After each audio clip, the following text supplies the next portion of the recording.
Bueno, acá estamos otra vez en Dejame un Título, este espacio, este tipo de entrevistas que hacemos para las redes, donde invitamos a que a manera de galería vayan desfilando algunos de los dirigentes, los personajes más importantes que tiene nuestra provincia, nuestra ciudad también. Y alguien con quien hacía mucho que no charlamos y teníamos muchas ganas de escucharlo es un dirigente muy importante de nuestra provincia, de la Unión Cívica Radical, ha sido diputado provincial, diputado nacional, nunca dejó de estar en la palestra, más allá que por allí baja un poco el perfil del hombre. Walter Ceballos, ¿cómo estás? Bien, muy bien, Eduardo. Gracias por la invitación. La verdad que es cierto, es muchos años, Mucho menos tiempo. en televisión. En Exactamente. radio algunas veces charlamos, pero Exactamente, exactamente. estoy haciendo memoria. No, no, no, Muchos no. años. No nos va a hacer bien hacer tanta memoria. Denota la edad. Claro, no, nos mandamos en cana. Che, Walter, bueno, vos viajás regularmente a Buenos Aires, seguís teniendo contacto con dirigentes de primera línea del radicalismo. Siempre fuiste un tipo muy estudioso, siempre, muy leído, muy estudioso.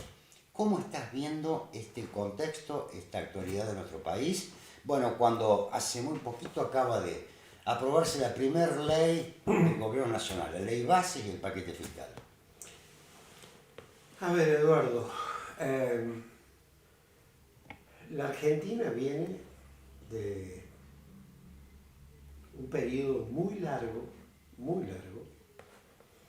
te diría de más de 50 años de no tener durante 10 años un crecimiento sostenido. Hemos tenido subidas, bajadas, como dientes de sierra, pero es una sierra inclinada, porque vas haciendo así, pero cada vez el pico de bajada está cada día peor. Yo te diría, me parece que después de la devaluación de Celestino Rodrigo, allí aquella salida del gobierno peronista de Isabel Perón en el año 75, de ahí en adelante la descompensación entre la macroeconomía pública, lo fiscal fundamentalmente, lo que se gasta y lo que entra, y por el otro lado el endeudamiento, digamos, son los condicionantes. El presidente Milei, con su plena legitimidad de origen, expresa un pensamiento que yo no comparto. Yo soy un hombre que me ubico en el pensamiento socialdemócrata. O sea, yo creo en la necesidad de la existencia del Estado. Si me dijera, pero sos estatista o sos neoconservador o liberal, no, te diría, a mí me gusta mucho aquella definición del dirigente norteamericano Willy Brandt que decía, tanto Estado como sea necesario y tanto mercado como sea posible. Y por supuesto que creo en los equilibrios fiscales, la inflación tiene que ver con los déficits fiscales, tiene que ver con la emisión monetaria, tiene que ver con los déficits cuasi fiscales y todas estas cosas. Sí, tenés una visión crítica del gobierno nacional. No, yo lo que creo es que el presidente, sí, no comparto. No comparto, no es que no comparto ahora, no compartí antes. Yo acompañé en la PASO de Juntos por el Cambio a Patricia Bullrich, y la verdad que nosotros hemos venido trabajando 4 años, 3 fundaciones, equipos técnicos. Yo tuve la posibilidad, la suerte, la responsabilidad de participar en eso. Teníamos una plataforma de gobierno. Yo sé, vos sos comunicador, que hoy por hoy la política no pasa tanto por los programas, sino que pasa más por las sensaciones, lo disruptivo, lo emocional, como usted dice. Pero, a ver, el presidente Milei ha bajado la inflación, sí. ¿Cuánto? Estamos viendo. Él asume y lleva adelante una devaluación del 118% del peso argentino en el mes de diciembre. Esto impacta, lleva el promedio de la inflación, que estaba entre 12 y 14 puntos, altísima. Sí. Hay Los países de la región tienen la mitad de eso en el año, Claro. o menos. Pero esto, una devaluación congela salarios, no solo del sector público, digamos, intenta congelar salarios también del sector privado, lo que es claramente en la puja entre capital y trabajo, una transferencia hacia la renta del capital. Plancha las jubilaciones. Por eso digo, congela los gastos, congela los gastos. El único gasto que aumenta, porque como decían en mi barrio, en Dará, es loco, pero No es tanto. pero no es onzo. El único gasto que aumenta es el gasto de los planes sociales. Cuando vos lo mirás, decís, che, ¿cuánto bajó el gasto público nacional? Sí, es cierto que bajó más de 6 puntos, 5 puntos y medio, 6 puntos del PBI, pero el 45% de esos 6 puntos, 2,8, lo pagaron las jubilaciones y pensiones. Lo pagaron las jubilaciones y pensiones. Después, el 12% las transferencias a provincias. ¿Qué transferencias a provincias? Las no automáticas. Las que venían para el Fondo de Incentivo Docente, las que venían para el Fondo de Medicamentos del sector público, Transporte. las que venían para el subsidio al transporte, las que venían para el subsidio a la energía. Entonces digo, está bien, el presidente Milei ha logrado bajar la inflación. A mí me gusta en esto hacer una analogía médica. Yo soy ingeniero, después estudié economía, pero no tengo nada que ver con la medicina, pero que suele hacer el periodista que es médico, el que escribe... Nelson Castro. Nelson Castro. Dice Nelson Castro, cuando a mí me hablan de cirugía mayor sin anestesia, yo les digo, yo que soy médico, dice él, que no se puede operar un paciente sin anestesia, porque se muere. Entonces, bajar la inflación a costa de producir un daño en el tejido social. Raúl Alfonsín sabía decir, la cohesión social es una condición necesaria para la convivencia democrática. Y él decía, mire, antes la harina venía en bolsas de arpillera blanca. Y la cohesión social es como una bolsa de arpillera blanca, que es distinta de la bolsa de arpillera en la que venía el maíz, que es más gruesa.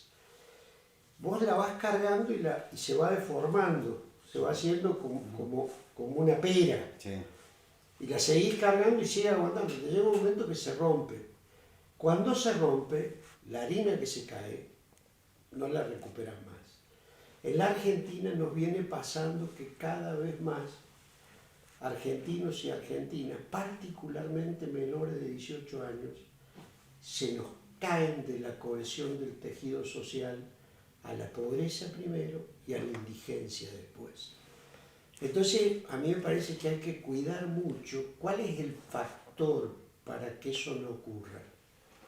Es cierto que no son los planes sociales. Los planes sociales son el analgésico para la pobreza. El analgésico en este país se vuelve es la anestesia. Claro. Pero la transformación tiene que ser hacia la producción. La transformación tiene que ser hacia la búsqueda de la inversión. La transformación tiene que ser hacer competitivos en términos de las exportaciones. Hay 3 drivers que hacen al crecimiento económico. El comercio internacional, las exportaciones, el saldo de comercio internacional que te dejan los dólares, la inversión, que puede ser extranjera o que puede ser local, pero la inversión, si no, no hay generación de empleo. Sí. Y el consumo. Estos 3 no están bien. ¿Cuál es mi preocupación? Que el gran esfuerzo que están haciendo particularmente los sectores medios, para decirlo en términos no tan técnicos, los que ganan en la Argentina promedio arriba de 350.000 pesos hasta 1.000.000 de pesos. Esos son los deciles que van del 4 al 8. ¿Está bien? Ese sector es el que ha hecho el mayor esfuerzo económico en este primer semestre de Milei. Es el sector que más perdió en términos de ingresos, 14%. Y fíjate, el 10% que más gana en la Argentina ganó 14%. Y el 10% que menos gana en la Argentina perdió el 12%. O sea, una gran transferencia. El aguante, esto que yo te decía, la transferencia del trabajo hacia el capital o del salario hacia la renta, bueno, mi preocupación es que el esfuerzo no sea en vano, porque hemos tenido situaciones como esta. A mí me tocó ser diputado nacional en la época de la convertibilidad. Y fíjate vos que los platos rotos de la convertibilidad lo pagó un gobierno radical del presidente de la Rúa. Te cuento una anécdota ahora porque está prescrita. Sí. Cuando se redactaba la carta a los argentinos, yo integraba una comisión que éramos los que redactamos la plataforma, éramos 10 personas. Y de los 10, en el Instituto de Políticas de la Alianza, yo era el más joven, en aquel momento, año 99. Y a mí se me ocurrió decir, había una parte de la carta a los argentinos que decía, voy a mantener la convertibilidad. Y a mí se me dio decir, ¿por qué no sacamos la palabra convertibilidad? Pues ya habíamos empezado a tener señales de agotamiento. Y ponemos, voy a mantener la estabilidad. Entonces me dice Rafael Pascual Cebolla, el candidato no te va a dar bola. Pues me dice Cebolla lo que dice. Por Cebolla. Bueno, le digo, digámoselo, vamos, y nadie le dijo nada, a reunirnos con la Rúa. Entonces le digo, doctor, él había sido presidente del bloque que yo integraba, le digo, doctor, yo nunca lo tuteé, ni a De la Rúa ni a Alfonsín, nunca los pude tutear. Y le digo, doctor De la Rúa, ¿qué pasa? Bueno, le digo, ¿por qué no nos sacamos el corsé un poquito? Y en vez de decir voy a mantener la convertibilidad, pongamos voy a mantener la estabilidad.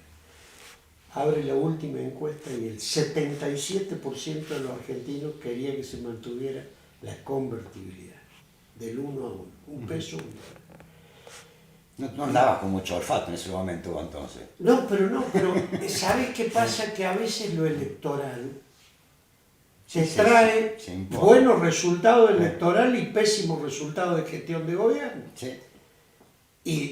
Y los que hacemos política tenemos que surfear entre la competitividad electoral, pero la viabilidad de gobierno, pues si no, vos ganás la elección y al otro día te tenés que ir. Sí, creas mucha expectativa y después... Y entonces, esta es mi preocupación, ojalá que yo esté equivocado nuevamente, pero que ahora en vez de estar equivocado, electoralmente al candidato Milei le dio mucho jugo electoral hablar de la dolarización. Sí. Porque la dolarización de los argentinos quedó asociada a aquel 1 a 1. Entonces la gente que ganaba 100.000 pesos decía, yo voy a ganar 100.000 dólares. Claro. No por casualidad el candidato Milei obtuvo los mejores resultados entre los sectores de menores ingresos y de menores niveles de formación educativa. Lo vivimos acá en Villa Mercedes. Walter, y decime, cambiando un poquito de ámbito de análisis, ¿cómo estás viendo la gestión de Poggi? Como dice Poggi, arrancamos abajo de la lona, ahora estamos en la lona, pero arriba. Reconoce que estamos en la lona. Pero te reconoce que estamos en la lona. Está muy complicado San Luis, está muy complicado. San Luis es una provincia... Estoy escribiendo un trabajo, lo voy a compartir, te pongo el título ahora. Sí. En términos económicos y sociolaborales, en relación a la cantidad de habitantes, el San Luis de hoy tiene peores cifras de pobreza de empleo privado registrado y de salario promedio de la economía que en 1980. Antes del boom la... industrial. Exactamente. Los incentivos fiscales pueden ser una tonificación muscular si los planificás en el tiempo. ¿Para cuándo? Para cuando no estén. O pueden ser solo un anabólico. Porque si vos tomás anabólico, te van a crecer los... te crecen los músculos, pero el día que dejaste de tomarlo, Claro. te convertís en un cebal de cualquiera. Te cae la panza, ¿no? Pero lo que digo es, nosotros tuvimos promoción industrial, 22.000 millones de dólares de impuestos no pagados nacionales. ¿Qué es eso, Eduardo? Vos has sido legislador y lo sabés, pero por ahí el televidente no. Es el equivalente a 22 años de presupuesto del Estado provincial completo al presupuesto de hoy. Casas más, casas menos, 1.000 millones de dólares oficiales por año el presupuesto de la provincia. Y durante mucho tiempo, a mí me tocó, siendo legislador provincial y siendo en el 99 candidato a gobernador, ya en el 98, 99, a pesar que Menem había prorrogado la promoción por 10 años, primero la prorrogó Alfonsín, porque la promoción se terminaba en febrero del 85. Alfonsín la prorrogó por 10 años y le transfirió a las provincias el poder de policía. Y después la prorrogó Menem en el año 95 por 10 años más. Entonces, digo, ahora tenemos que remar en dulce de leche y en ese proceso la provincia de San Luis, que tuvo otro beneficio extra, que fue mérito de la política, y lo voy a nombrar, y del entonces senador Alberto Rodríguez Sá. La provincia de San Luis, en la ley de coparticipación en 1988, tuvo el mejor índice en relación a la cantidad de habitantes de distribución secundaria de la plata de la coparticipación. Y la sigue teniendo todavía, ¿o no? La sigue teniendo, la sigue teniendo. O sea, nosotros tenemos el 80% de cada 100 pesos, 80 pesos de los que se gasta en el gobierno provincial vienen de la nación. Sí. Entonces, a nosotros nos impactó muy fuerte la suspensión del presidente Milei de las transferencias no automáticas. Por eso tenemos los problemas que tenemos. Vos decís, che, pero ¿cuánto es? Y son 70, 80 millones de dólares por año. Eso, solo esa parte. Ahí están los fondos de vivienda, que ahora estamos viendo, el gobierno está viendo. Entonces, hay que sumar la caída de recaudación, la caída de ganancias. Pero que San Luis volvió a ser una provincia. Nosotros éramos antes de la promoción una provincia agropastoril, empleo público y comercio, tercer sector acotado. Hemos incorporado industria, pero cuando la economía cae, una cosa que antes, cuando caía la economía nacional, San Luis caía menos. Y cuando crecía la economía nacional, San Luis crecía más. Porque éramos una economía muy apoyada en la producción. Y hoy tenemos un sector público muy grande. Tenemos 36.000 empleados provinciales, tenemos entre 29.000 y 30.000 beneficiarios de planes sociales provinciales, tenemos 10.000 empleados públicos municipales, y todo eso sale de la misma economía, ¿está bien? Entonces, digo, el gran desafío que tenemos los sanluiseños, todos, por supuesto que a medida que uno está con mayores responsabilidades, como el caso del gobierno provincial, yo creo que hay que remar en dulce de leche para atravesar la crisis, pero lo que me preocupa es que me parece que no encuentro ámbitos donde en paralelo, en simultáneo a atravesar la crisis, podamos discutir un nuevo modelo de crecimiento, desarrollo económico. La promoción fue la gran turbina que nos hizo crecer, generó empleo, sector industrial. No vamos a tener nuevos incentivos fiscales. Los modelos económicos cambiaron. En 1980 había una economía analógica, hoy hay una economía digital. Hay que preparar a los niños para esa economía digital, a los que tienen la edad de mi nieto, que va a la salita del tren. Y me parece que ese es el desafío. ¿Sabes cuál es el tema, Eduardo? Y yo voy a poner mi empeño en eso. Hay que empezar a hacer cosas que no van a fructificar, tal vez cuando nosotros ni siquiera estemos. Pero si queremos que el futuro de San Luis sea mejor que el presente que tenemos que, al lado de atravesar la crisis, pensar el futuro. Yo creo que el gobernador Poggi está H24 365 en atravesar la crisis, está muy bien porque esa es su principal responsabilidad. Y yo quisiera poder colaborar con el gobierno de Poggi o con el que venga, mi partido integre esa coalición, a pensar ese futuro, porque si no la crisis va a ser infinita. Walter, esto se llama Dejame un título. ¿Cuál me deja vos? El gran desafío de San Luis es volver a crecer.